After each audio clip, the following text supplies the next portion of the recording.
I think the start in sculpture was the start in drawing, which was probably before I could write, probably before I could talk.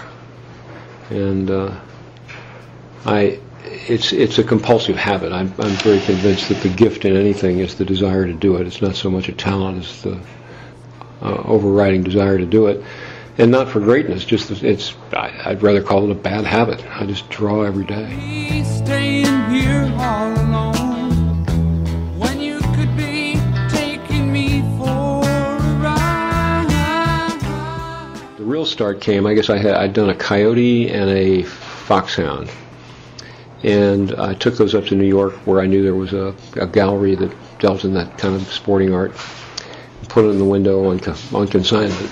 And it was stolen along with a Bonheur and a Remington and a Men, and I was stolen with the greats. And in those cases, a theft was as good as a sale since they were insured, so that made my career.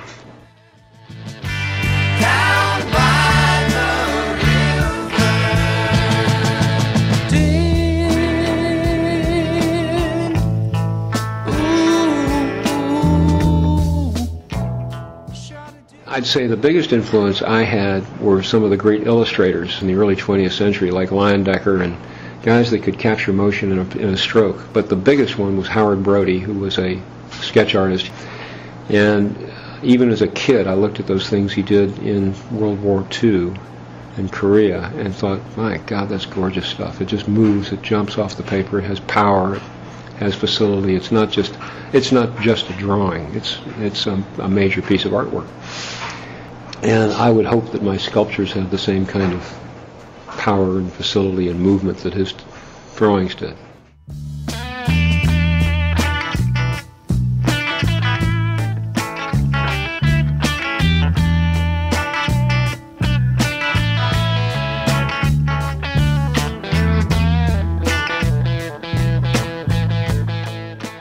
There are some pieces where I have complete freedom to do whatever I like, and others where you've got to please the commissioners. I really put that same grade on anything I do, even though I get commissioned to do a lot of sports figures and historical figures.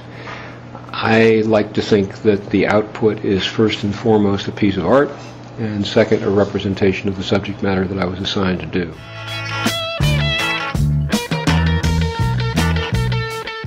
I firmly believe that all art, whether it's representational or not, is an abstraction. I think even good photographs are abstractions.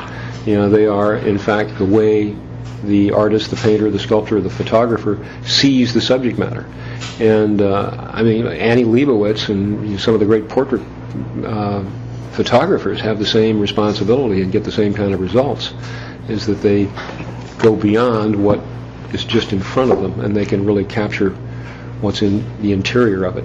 And then secondarily, you want to get it right, so you get all the details right. You get the fact, the way Bobby Orr laced his skates, the way he taped his stick, the fact that he tore the laces out of his jersey, all the stuff is there. But you don't let the detail carry you away. The detail is even less than the icing on the cake. It's the decoration on the cake.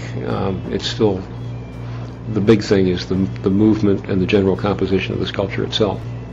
And as Rodin said, a sculpture is nothing more than an infinite number of profiles. As you walk around the thing, it works or it doesn't work.